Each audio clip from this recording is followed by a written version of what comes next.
Alléluia, que le Seigneur nous bénisse, que sa grâce soit sur nous et que sa paix surabonde toujours dans notre vie. Je vous salue tous dans le nom précieux de notre Seigneur Yeshua HaMashiach. Je suis le prophète David Anointing. Il a plu au Saint-Esprit ce soir de nous donner un enseignement qui vous fera vraiment du bien. Et je prie que le Seigneur permette à tous ceux qui vont écouter, que cette grâce accompagne et décante des situations vraiment impossibles dans votre vie. Voilà, le thème de ce message est « Joseph avait un rêve. » Et toi? Joseph avait un rêve. Joseph est le fils de Joseph, est le fils de Jacob. Et Jacob était un homme d'alliance, un homme que Dieu a choisi pour bâtir une tribu. Et cette tribu a hérité des promesses et une histoire fabuleuse. On a vu Joseph être vraiment une figure de proie que Dieu a utilisée pour sauver tout un peuple pendant une période assez stratégique dans l'histoire de l'humanité. Et pendant ce temps-là, on va pas beaucoup lire ce soir, on va juste écouter le message qui m'est venu et que le Seigneur a permis que je puisse partager avec toi. La Bible dit que Joseph est né et il a grandi au milieu de ses parents et son papa s'appelait Jacob, il avait ses 11 frères qui étaient là et ses 11 frères, il y avait 10 qui étaient plus grands que lui, plus âgés. Et il y avait le dernier qu'on appelait Benjamin. Alléluia. Et quelque chose s'est passé. D'abord, premièrement, c'est que Joseph a eu un rêve. Et le premier rêve de Joseph nous montre déjà deux réalités qu'il faut prendre en compte. Le premier rêve de Joseph, Joseph voit qu'il est avec ses frères et ils sont en train de travailler dans le champ. Alléluia. Et ils sont en train de travailler dans le champ et les gerbes de Joseph ont commencé à prendre une certaine hauteur, tandis que les gerbes de ses frères avaient commencé à se prosterner devant la gerbe de Joseph. Bon, imaginez-vous un jeune homme comme ça qui n'a pas fait des prières pour demander à ce qu'il ait ce genre de rêve. Et il voit que ce rêve-là démarquait déjà deux réalités. Amen. Il faut prendre compte de chaque chose qui se passe dans les rêves. Très souvent, les rêves que nous avons ne sont pas forcément soit le fruit de notre esprit ou bien quelque chose qui doit passer de façon inaperçue. Car derrière un rêve se cache très souvent un potentiel qui est très souvent mal exploité.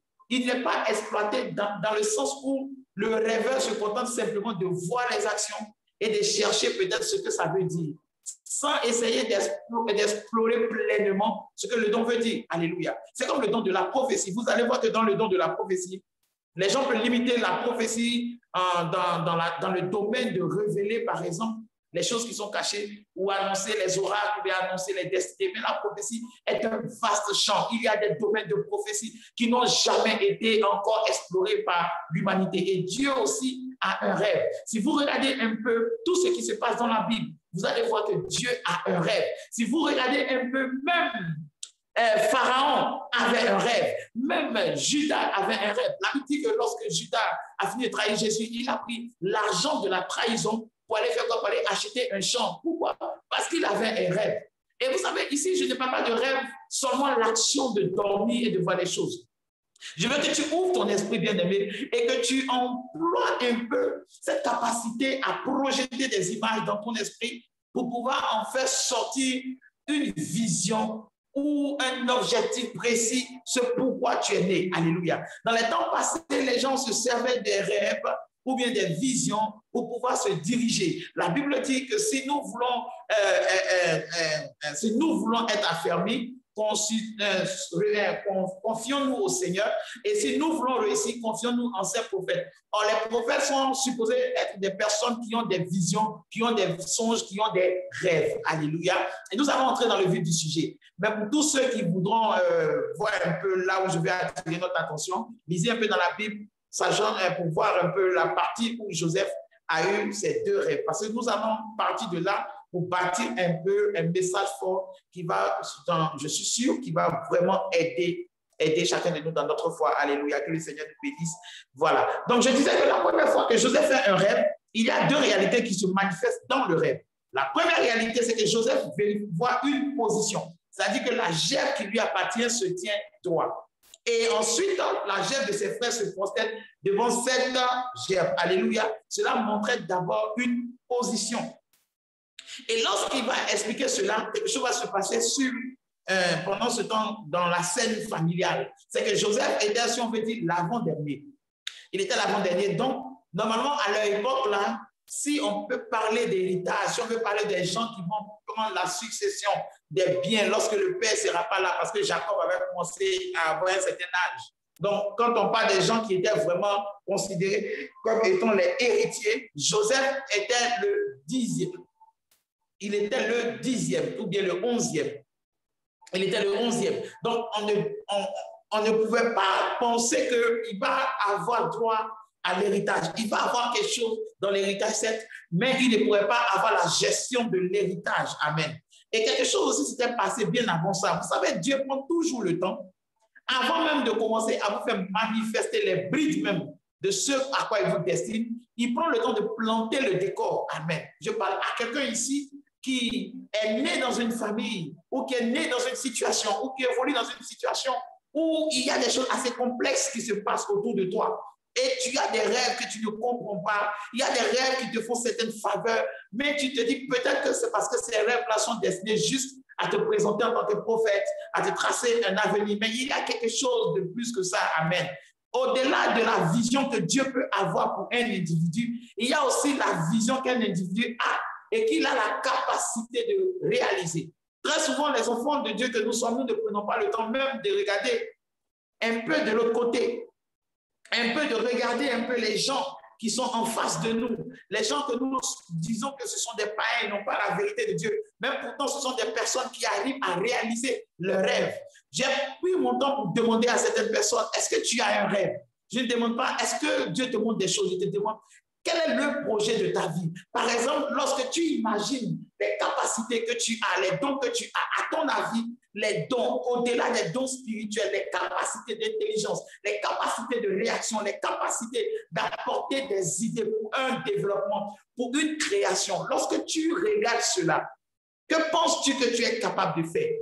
Des gens ont rêvé qu'il y ait un instrument sur lequel nous puissions parler et d'autres personnes vont pouvoir suivre ce qu'on dit. Et la télévision est née. Des gens ont créé des choses. Des gens sont venus à l'existence de la même manière que toi et moi. Des gens qui n'avaient même pas souvent même le minimum, mais qui ont rêvé, qui ont cherché quelque chose. Ils ont cherché à faire quelque chose, même que ça soit de l'ennemi, même que ça soit des mauvaises choses. Ils ont cherché à faire quelque chose et de par les efforts, par tout ce qu'ils ont déployé, cela a donné existence à des choses qui nous sont très utiles aujourd'hui.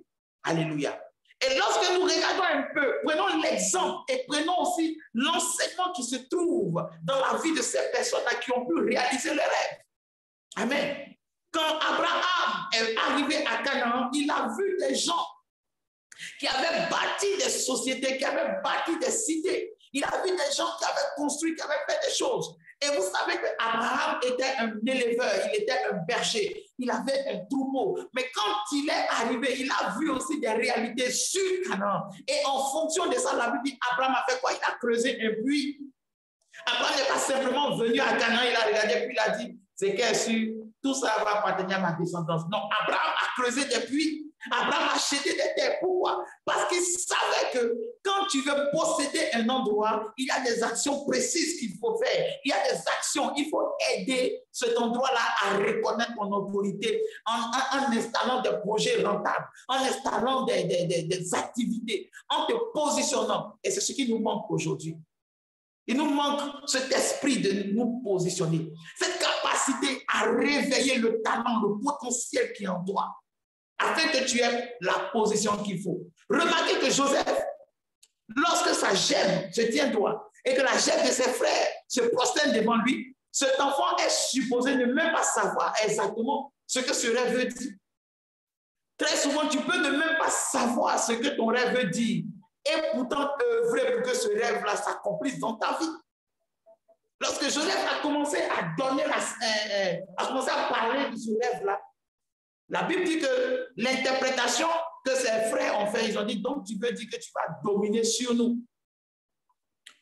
Voici la première des choses. Le rêve de Joseph montrait déjà qu'il y avait un esprit de domination que Joseph devait avoir vis-à-vis de ses frères. Et cet esprit de domination-là, j'utilise simplement le mot domination à cause de la phrase que ses frères ont dit. Est-ce que tu vas dominer sur nous? Parce qu'ils n'ont pas dit, ça veut dire que tu vas avoir un travail qui va te lever et après nous allons faire ceci, cela. Non. Ils ont utilisé le terme dominer. Selon la tradition de la Bible, oui, c'est bon. Alléluia. Donc, Ici, les frères de Joseph, en entendant cela, pourquoi cela les a mis dans une telle émoi? Parce que d'abord, bien avant ça, Joseph était déjà reconnu comme étant le jeune dont le père aime et qui prend l'habitude de raconter toutes les choses que ses frères font à leur papa. Déjà, imagine-toi, tu es dans une famille où tes frères qui sont supposés, qui prétendent à l'héritage après le père, et on te voit raconter les mauvaises choses qu'ils planifient à leur papa. Déjà, dans leur tête, c'est quoi? Que tout ce que tu fais là, c'est parce que tu manigances la place d'héritier. À partir du moment où certaines choses que tu poses, certaines actions que tu poses, même venant d'un cœur le plus sincère, même venant d'une innocence et d'une naïveté parfaite, peut amener des gens à te jalouser tout simplement parce qu'ils vont voir que derrière cette belle parole que tu as, derrière ce beau comportement que tu as, se cache une envie de domination. Une envie de te faire voir. La Bible dit que David veut aller se battre contre Goliath, là où les gens avaient peur, là où les gens étaient en train de trembler, là où les gens n'avaient pas le courage, où David se porte garant pour aller se battre contre Goliath, on aurait pu l'encourager, on aurait pu dire, ah enfin, en tout cas, si un jeune comme ça, il n'a pas peur d'aller se donner, alors nous aussi, nous allons faire l'effort de partir nous battre. Non, la Bible dit, son propre grand frère est venu lui dire, je connais ta malice, je connais ta ruse. Pourquoi? Parce que derrière chaque action, lorsque vous voulez faire quelque chose que vous avez à cœur, il se trouvera toujours des personnes qui vont se servir de cela pour vous rabaisser, pour vous rappeler des choses. Et faites très attention quand vous avez un rêve qui est comme un projet que vous voulez à tout prix accomplir dans votre vie. Faites attention aux personnes assez proches qui ont de l'influence dans votre cœur. Très souvent, des rêves ont été endormis, des rêves ont été tués. Tout simplement parce que des gens n'ont pas pu supporter les découragements, les moqueries, les allusions venant de la bouche des gens qui considéraient. Bien aimé, même Pharaon, on parle, Pharaon avait un rêve. Pharaon dans la Bible a eu un rêve. Et c'est ce rêve-là qui l'a permis de savoir comment éviter le malheur dans son royaume. Dans les temps passés, les gens considéraient les rêves. Pourquoi? Parce que les rêves d'avant et les rêves de maintenant sont différents. Même si la Bible dit qu'il n'y a pas de différence sous le ciel. Les rêves d'avant, c'était des rêves que les gens faisaient parce qu'ils avaient l'esprit qui était bien connecté à la spiritualité. Les gens croyaient beaucoup plus à la spiritualité et ils avaient moins de divertissement comme aujourd'hui. Vous savez, aujourd'hui, vous pouvez regarder un film et voir exactement les scènes du film dans votre rêve. Pourquoi? Parce que la force de la télévision fait quoi? Elle a la capacité de retenir les images et les impressions de tellement fortes qu'elle peut agir dans votre esprit. Alléluia. Mais dans les temps passés, les gens ne regardaient pas la télévision. Il y avait des divertissements, mais ces divertissements, tu pouvais l'oublier un peu rapidement. Alors qu'aujourd'hui, nous sommes bombardés par les images. Nous sommes bombardés. Jusqu'à Internet me permet que tu peux regarder une émission, la même émission. Tu peux la regarder à volonté. Tu peux avoir le replay à la maison. Tu peux faire tout ça. Pourquoi? Parce que nous sommes bombardés d'images. Et très souvent, vous savez, dans chaque chose, il y a le côté positif, il y a le côté négatif. Mais pour quelqu'un qui se guide au travers de ses rêves, il est très important pour toi qu'avant que tu dormes, je dirais 1 ou 2 heures avant que tu dormes, que tu puisses nettoyer tout ce que ton esprit voit au travers de tes yeux. Très souvent, éviter de regarder les films à trop forte émotion. Parce que la plupart des gens qui font les rêves ou qui se guident avec les rêves travaillent avec les émotions. Si vous lisez la Bible, vous allez voir que dans le livre des prophètes, vous allez voir que la plupart des prophètes, quand ils voyaient une chose, automatiquement, il y avait une émotion. Pourquoi? Parce que c'est l'émotion qui permet de distinguer et de pouvoir qualifier une chose. Je vous explique rapidement. Imaginez-vous, tout à l'heure, vous voyez une forte lumière. Mais cette forte lumière ne vous empêche pas de voir à l'intérieur. Alors, vous allez voir que la lumière, aussi forte qu'elle soit, elle ne va pas vous impressionner parce que vous serez capable de voir à l'intérieur. Autrement dit, elle n'est pas assez forte pour que vos émotions puissent mal interpréter. Mais quand une chose devient tellement forte, quand une chose arrive à produire un surplus d'émotions, alors il est difficile pour vous de pouvoir interpréter. C'est pourquoi vous allez voir simplement dans la Bible, vous allez voir le terme qui est beaucoup plus utilisé pour décrire une vision qui est trop forte et qui crée beaucoup d'émotions. Ils vont dire comme. Il dit, je voyais comme. je voyais comme. Un élément qu'on utilise beaucoup pour comparer une chose. Alléluia. Je voyais comme, pour montrer que la chose que j'ai vue a provoqué assez d'émotions, assez d'énergie en nous. Alléluia. Et le premier rêve de Joseph montrait déjà que il y avait une sorte de positionnement. Il y avait une sorte de plan qui devait s'accomplir dans sa vie, ou bien qui était prévu, ou bien qui lui était porté à connaissance. Parce que le songe d'abord est un message qui avertit d'abord le rêveur, même si le rêve ne le concerne pas. Mais la plupart des choses que l'on voit en rêve nous concernent à au moins 80%. Simplement, souvent, quand tu rêves sur quelque chose ou sur quelqu'un, même si cela ne s'accomplit pas, te montre que tu as la possibilité ou bien tu as aussi la capacité de projeter des images qui peuvent être utilisées comme un message. Autrement dit, ça veut dire que si Dieu ou un être désire te montrer des choses, il peut parce que le don est en toi. Il y a des personnes qui n'ont pas ce don-là. Mais pourtant, parmi nous, chacun a au moins fait un rêve. Il y a des personnes qui me disent, ah, homme de Dieu, je ne rêve pas. Tu peux ne pas te souvenir de ton rêve. Tu peux ne pas avoir une capacité qui retient le rêve, mais forcément, tu rêves. Et lorsque tu ne rêves pas, je te dis, je parle de quand tu n'es pas couché, en train de dormir, pour faire des rêves comme certaines personnes, mais tu as aussi un but. Et c'est ce but-là qu'on peut appeler un rêve. Cet objectif qu'on peut appeler un rêve. La Bible dit, dans les derniers temps, je répandrai mon esprit sur toute chair. Vos jeunes gens auront des visions, des rêves, des buts à obtenir. Avançons un peu pour que vous puissiez comprendre un peu. J'espère qu'à cette partie de l'émission, vous arrivez un peu à voir là où je veux en venir.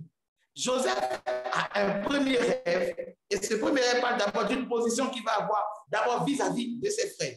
À ce moment précis, il ne peut pas savoir si ça vient de Dieu ou pas. Alors, dans l'innocence, ce temps se met à expliquer le rêve.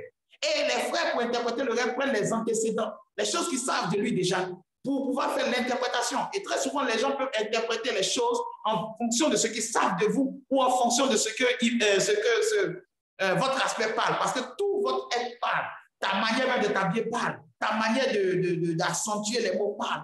Ta manière de faire les gestes, même quand tu parles. Certaines choses captent des messages. Lorsque vous les appliquez, vous donnez un message de vous. Vous pouvez contrôler ce que vous dites, mais vous ne pouvez pas contrôler ce que vous produisez comme impact. Ce que tu amènes les gens à sentir de toi. Ce que tu dégages. Très souvent, il y a des personnes qui sont assez charismatiques. Et leur charisme arrive même à changer notre façon de voir les choses, notre façon même de penser qu'ils sont. Alléluia.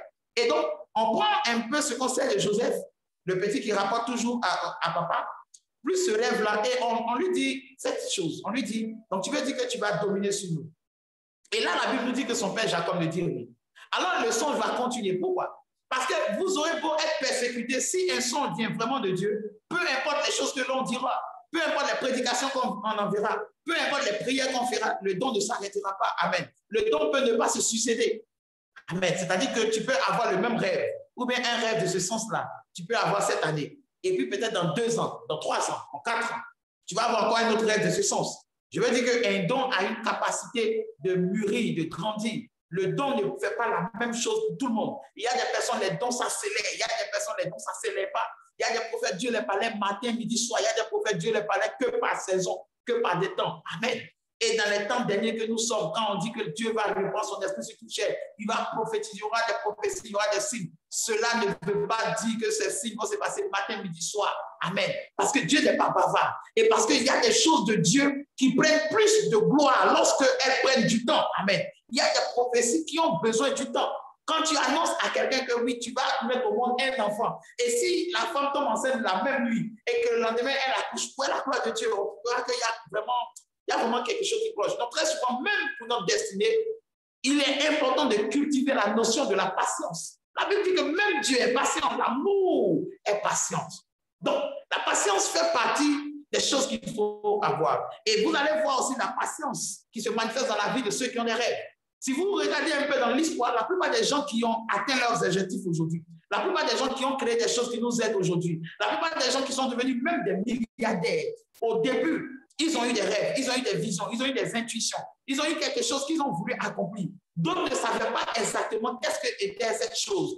Il y a d'autres même qui n'ont même pas su ce à quoi ils étaient destinés. Mais il y avait un certain courage qui les poussait. Et ce courage-là a commencé à jalonner dans leur vie à partir même du fait qu'ils vivaient une certaine réalité Il pouvait se conformer à cette réalité. Il pouvait même s'abandonner au premier but de l'échec. Mais ils sont forcés jusqu'à ce que ceux qui ont toujours aspiré a pu prendre un jour, a pu voir le jour, a pu permettre que le rêve qu'ils avaient passe de l'étape intérieure, de l'étape secrète, de l'étape de l'imaginaire à la matérialisation. Quand Joseph, premièrement, réalise ce rêve, il est encore jeune. Il peut être influencé parce que papa dira, parce que ses frères penseront Amen. Mais ça ne s'arrête pas là. Un don qui vient de Dieu, peu importe les prières que l'on fera, cela ne pourra pas s'arrêter. Une grâce qui a été mise sur ta vie, peu importe ce qu'on va déployer contre toi, cette grâce peut sembler même avoir disparu. Cette grâce peut sembler avoir migré. Mais la Bible dit que Dieu ne se répand jamais de ses dons. Quand un don a été donné par Dieu pour toi, peu importe ce que l'homme fera, rien ne pourra arrêter ce don. Les gens penseront qu'en t'écrasant, en te diminuant, en t'amenant à te négliger toi-même, ou bien à te mépriser toi-même, ou bien avoir vraiment une appréhension de toi, cela va retarder le don. Non. Chaque don a une manière d'éclore. Chaque don a une capacité. Chaque don a une spécialité. Et chaque don a un but pour l'humanité. Cela dépend de celui qui a mis le don en toi. Cela dépend de celui qui a mis le don en toi et ce qu'il veut faire au travers de ce don dans ta vie. Vous devez savoir que le don de Dieu est capable de réaliser deux choses. D'abord, la volonté de Dieu pour vous et ensuite ce que Dieu a mis que vous-même vous pouvez réaliser. Amen. Je reprends. Le don de Dieu en vous a deux capacités. Elle a la capacité de vous permettre de réaliser la vision de Dieu. Ce que Dieu veut obtenir au travers de toi. Amen. Par exemple, Dieu voulait que David soit roi. Mais Dieu n'a jamais dit à David, David, bâtis-moi une maison. David a décidé de lui-même de bâtir un temple pour le Seigneur. Amen. Pourtant, Dieu voulait qu'il soit roi. David pouvait devenir roi et régner. Alléluia. Mais David a eu un rêve. David avait dans le cœur le rêve de bâtir une maison à Dieu. Et on lui a demandé, mais pourquoi tu as eu ce rêve? Aucun roi avant toi a eu ce rêve. Dieu ne s'est jamais plaint. Dieu a toujours accepté de dormir là où on voulait qu'il dorme. Pourquoi toi tu veux donner un endroit à Dieu? Et David a dit, moi j'étais pauvre, je n'étais rien. Mais Dieu m'a bâti une maison. Il m'a donné une maison stable et solide. Et pourquoi moi j'habiterais dans une maison stable et solide pendant que mon Dieu habite sous du temple? Bien aimé, je vais vous demander une chose. Prenons moins 5 secondes pour analyser un peu cette phrase. Vous devez savoir pourquoi vous devez avoir un rêve. Prenons le temps d'analyser cette phrase. David compare un peu sa vie qu'il avait. Si on peut prendre ce terme-là pour dire la galère qu'il avait.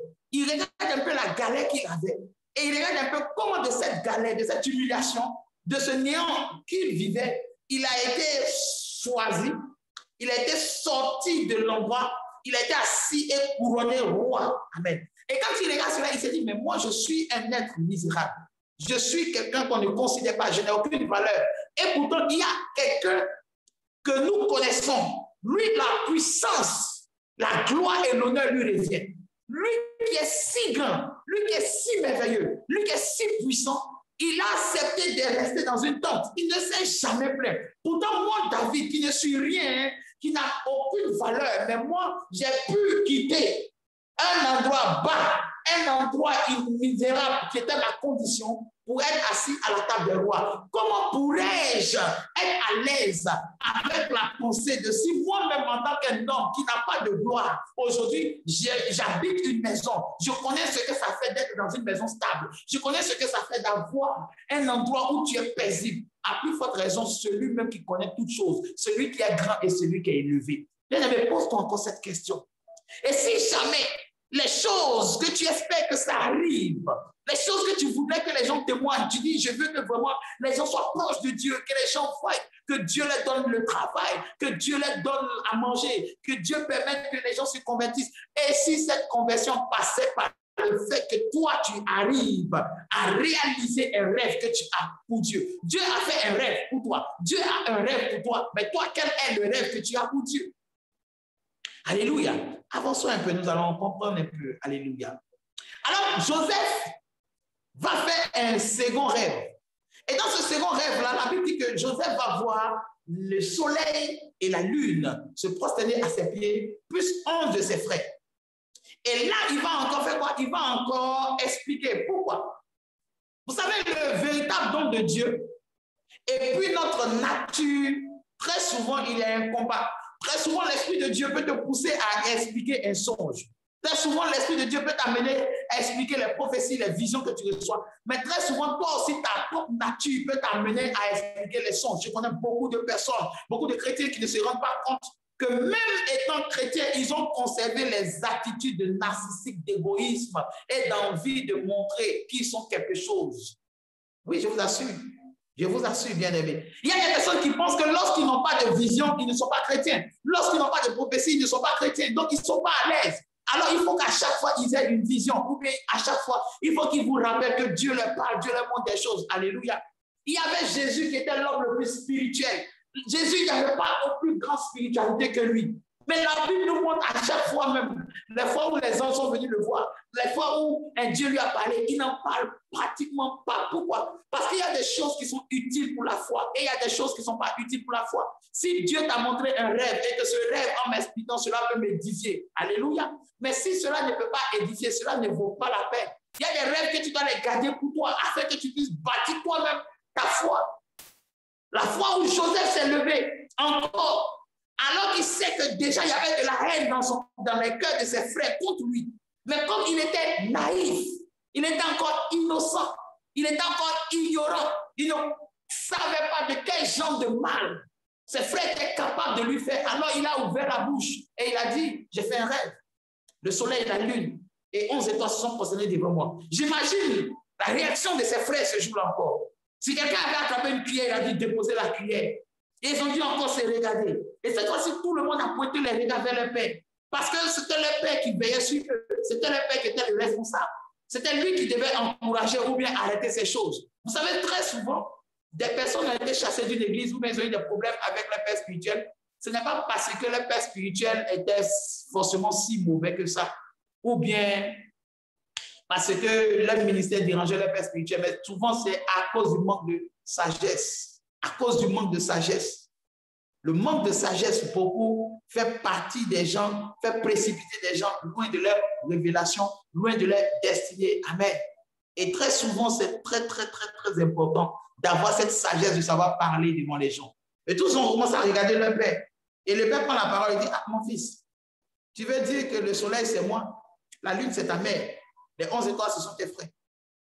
Donc, tu veux dire que toi aussi, tu vas dominer sur nous et que moi aussi, je vais me prosterner devant toi. Et donc, imaginez un peu l'atmosphère sociale ce jour-là. Ce jour-là, cette nuit-là, qu'est-ce qui s'est passé? La première fois que Joseph, la deuxième fois, Joseph explique le songe, et c'est la première fois dans la Bible que son père ne va pas le soutenir. La première fois dans la Bible que Joseph ne va pas sentir que son papa est assez content de lui. Il dit, donc, ah, mon fils, le plus souvent, tu as ce genre de prophétie. Ça limite à tes frères. Mais cette fois-ci, ça arrive sur moi. Donc, cela veut dire que dans le cœur, tu as envie même de dominer sur moi. Tu as envie que moi, je me prosterne. Tu as envie que moi, je sois derrière et que toi, tu sois devant.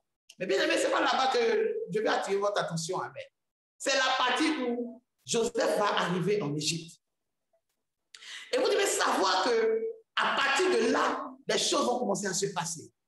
À partir de là, les choses vont se passer. Quand Joseph arrive en Égypte et qu'il rentre dans la maison de Potiphar, et après de Potiphar, il se trouve en prison, je vais vous expliquer une chose concernant le rêve.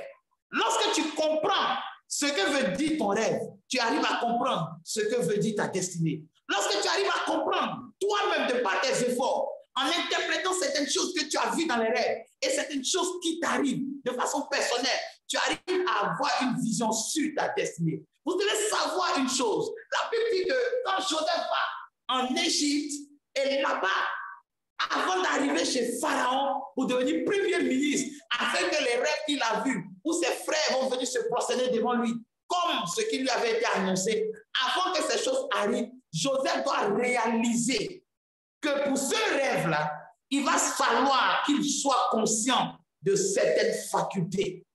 Et c'est cette faculté-là que Dieu permet que tu voies d'abord, que tu identifies d'abord dans chaque rêve et dans chaque épreuve qui t'arrive. Regardez un peu, lui qui voit ses frères se prosterner devant lui. Quelques jours plus tard, ses frères l'attrapent, ils veulent le tuer et ils l'enferment dans un trou. déjà le fait qu'il soit dans un trou et que ses frères soient en haut, ça montre déjà que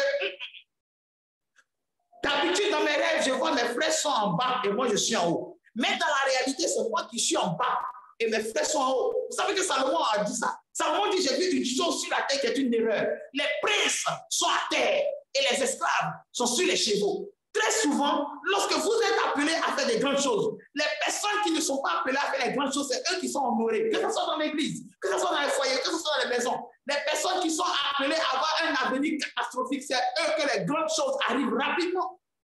Et pourtant, vous, que Dieu destine à être à la table des rois, vous que Dieu destine à être des premiers ministres, à être dans des sujets importants, à réaliser des choses extraordinaires. Le début de votre vie sont chaotiques. Les épreuves que vous faites vous donnent l'impression que vous êtes destiné à l'enfer. Je vous assure, il y a des problèmes quand ça vient sur toi, tu te dis, mais c'est pas possible. Est-ce que vraiment Dieu a un plan pour moi? Est-ce que je suis pas en train de rêver? Pour que le rêve de Joseph s'accomplisse, Joseph devait comprendre que son rêve là, pour que cela s'accomplisse, ça veut dire, d'abord, il va subir le courroux de ses frères. Ensuite, 2, il va être déporté dans une terre étrangère. Ensuite, 3, il va travailler pour quelqu'un qui n'est même pas son parent. Ensuite, 4, il va être accusé par la femme de celui-ci. Ensuite, 5, il va être accusé d'avoir fait...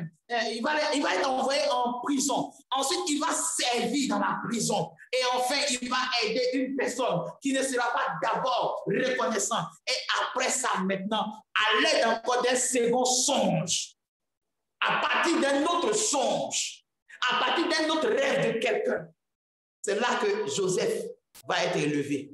Joseph avait un rêve, mais la condition, ou bien pour que ce rêve-là s'accomplisse, il fallait que aussi une autre personne ait un rêve, mais que Joseph sera capable d'agir. Et pourquoi agir? Vous savez, il y a une chose encore qui m'a beaucoup plus fait bizarre. C'est que le premier rêve de Joseph, pour que cela s'accomplisse, le deuxième rêve de Joseph, pour que cela s'accomplisse, il fallait que le premier rêve s'accomplisse. Joseph fait un premier rêve où il voit ses frères se prosterner devant lui. Amen. Ça, c'est le premier rêve. Le deuxième rêve encore, il voit des étoiles se prosterner devant lui qui parlent de ses frères. Mais si vous regardez, vous allez voir que, premièrement, ce qui s'est accompli, c'est que ses frères-là, quand Joseph est devenu premier ministre, en Égypte, ses frères-là, leur chef était encore dressé. C'est-à-dire, Joseph devient premier ministre. Donc, le premier rêve n'est pas encore accompli. Mais le deuxième rêve est accompli. Pourquoi? Parce que le soleil et la lune qui devaient se prosterner devant lui, ce n'était pas Jacob et sa mère. Le soleil et la lune ici représentaient les deux Égyptes. Le soleil, c'est Pharaon. La lune, c'est l'Égypte. C'est là-bas maintenant que Joseph devait être établi roi. Pour qu'on se prosterne devant lui, il faut qu'il soit roi. Donc, quand ces deux soleils, le soleil et la lune se prosternent, Joseph est devenu premier ministre. Maintenant, qu'est-ce qui va se passer? Dans le premier rêve, les gerbes de ses frères se prosternent. Or, les gerbes là, ici, c'était le travail, c'était un travail dans le champ. Donc, ça représentait le travail. Or, dans le champ, là, c'est la nourriture. Vous voyez, c'est la nourriture. Et donc, ça veut dire que le travail que les frères faisaient qui apportait la nourriture là, doit se prosterner devant le travail de Joseph.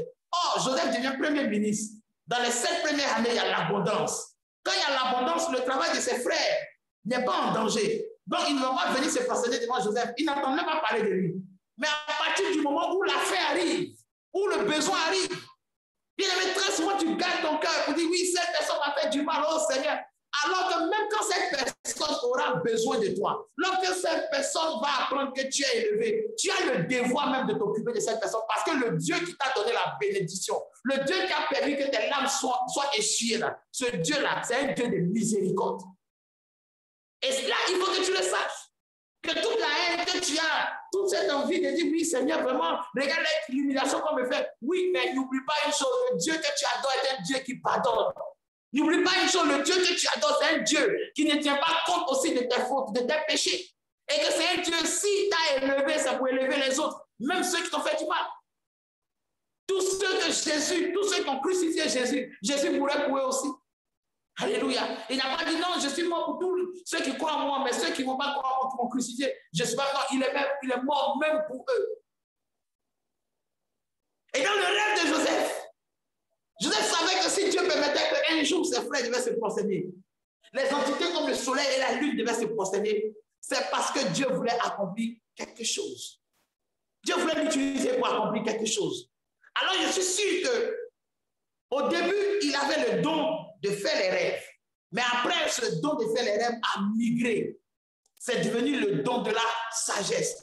Et c'est dans le don de la sagesse que se trouve la capacité de discerner les choses. Et c'est dans le don de la sagesse qu'il a trouvé l'intelligence de savoir régler une affaire, de savoir régler les maisons et d'avoir cette faveur qui le suivait. À chaque fois qu'il va quelque part, on lui confie toujours la responsabilité. On lui confie toujours la responsabilité. Vous savez, on appelle ça une certaine dose de moralité, une certaine dose de probité. C'est-à-dire que c'est une qualité qu'aujourd'hui les gens recherchent, que ce soit dans le travail, que ce soit dans le foyer. C'est-à-dire que tu es quelqu'un, même si tu n'as pas les millions, mais quand on te regarde, tu ressembles à quelqu'un à qui on peut faire des bonnes affaires.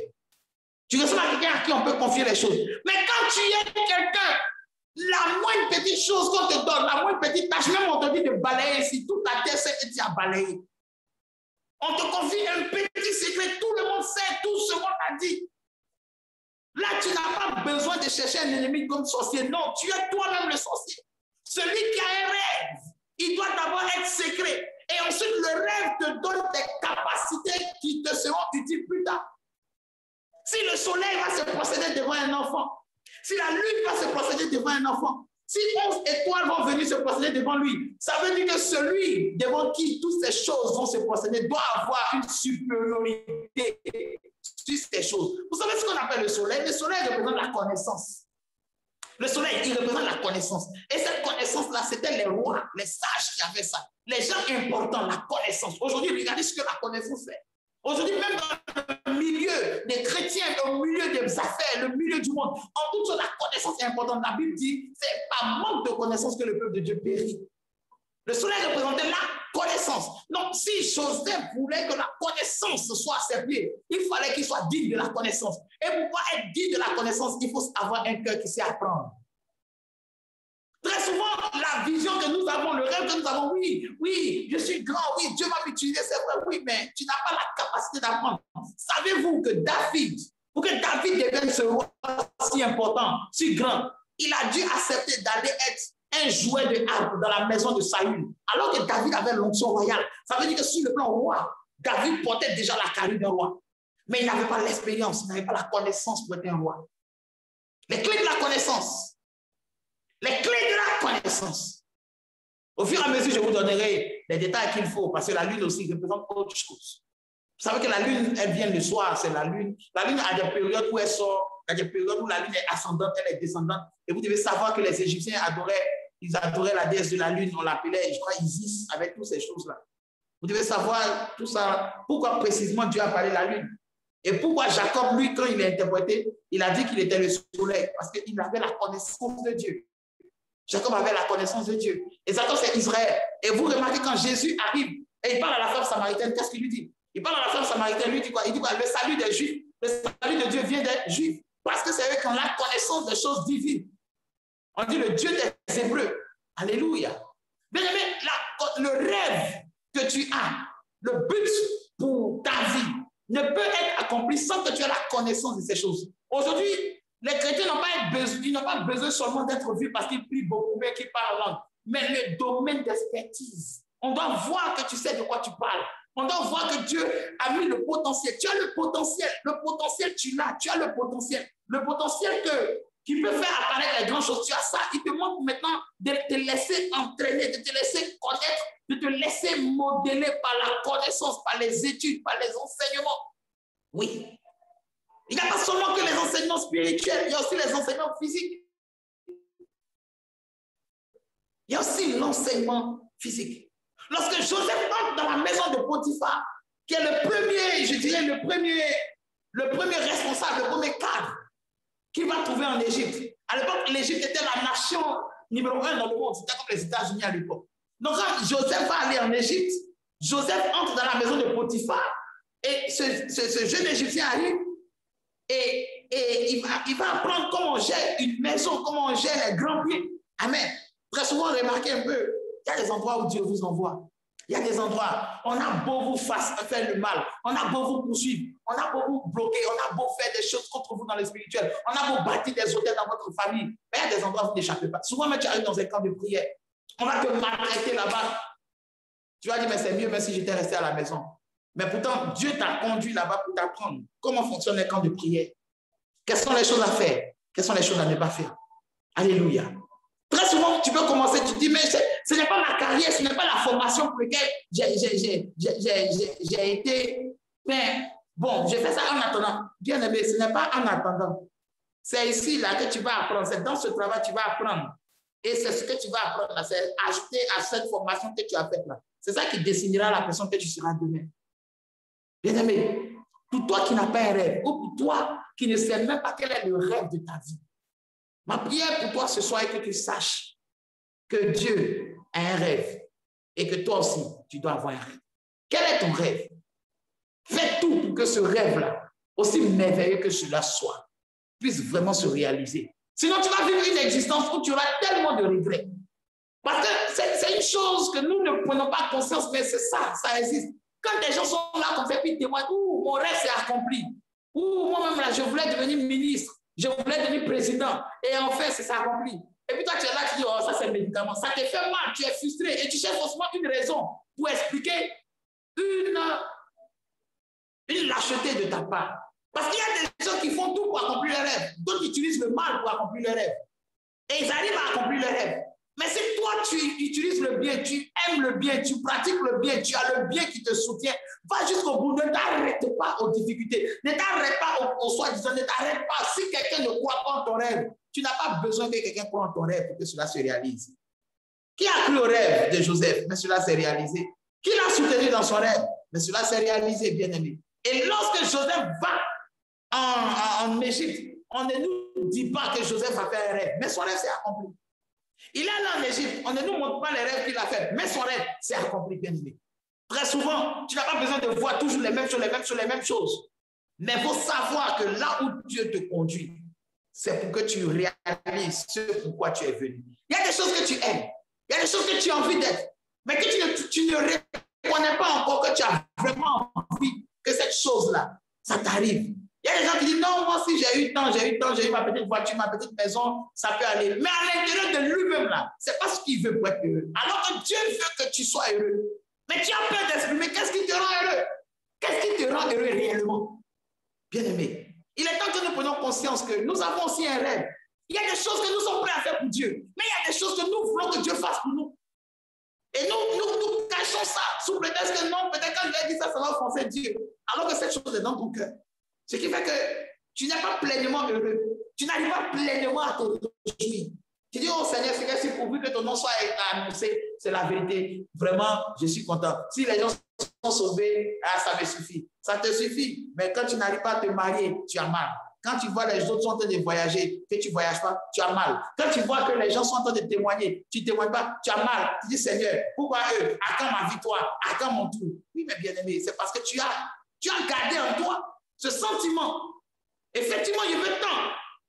Je veux ceci, Seigneur. Je veux pouvoir me marier, je veux pouvoir voyager, je veux pouvoir faire ceci, cela. Peut-être que ce n'est pas ta volonté, mais c'est ce que j'arrive. C'est ce que je veux. Alors, pendant ce temps, tu vas commencer à sentir que oui, le seul fait que tu as admis que tu as ce rêve en toi, ça va d'abord te libérer. Et ensuite, tu vas comprendre qu'il y a eu beaucoup de choses là. Ce n'est pas l'ennemi, c'est le résultat de tes frustrations. Alléluia. Imaginez-vous Joseph qui a fait ce rêve-là, où il voyait ses frères se prosterner. Et puis il arrive dans la maison de Potiphar. C'est lui qui se prosterne devant un Égyptien. Ensuite encore, on l'envoie en prison. On l'envoie ici. Il sert les prisonniers. Mais arrivé un moment, le soir, il va dire, ah mais attends, mais est-ce que c'est moi qui ai demandé à ce que mes frères se prosternent contre moi? Est-ce que c'est moi qui ai fait le mal? Je vois mes frères vouloir faire le mal. Je m'en vais avertir mon père. La Bible me soutient. Mais malgré ça, regarde comment j'ai toute la valence de problème. Les choses qui viennent à chaque fois. Mais c'est pourquoi? Mais les choses qui viennent là, ça te prépare pour que le rêve là, ça s'accomplisse. J'aimerais dire à quelqu'un qui me suit par la grâce et par la compassion du Seigneur que les choses t'arrivent, c'est pour que le rêve de Dieu s'accomplisse en toi. Les choses t'arrivent pour que tu saches que ce que tu vas devenir, ça sera vraiment formidable. Ça sera quelque chose de surnaturel. Ça sera quelque chose de wonderful. Que le Seigneur te bénisse, que sa grâce soit sur toi. J'ai eu du plaisir à partager cette pensée avec toi et suivez-moi désormais sur la chaîne YouTube. Partagez l'enseignement et permettez que cette parole puisse vraiment vous faire du bien. Je reste disponible pour vous écouter et prier pour vous. Que le Seigneur vous bénisse, que sa grâce surabonde dans votre vie au nom de Jésus.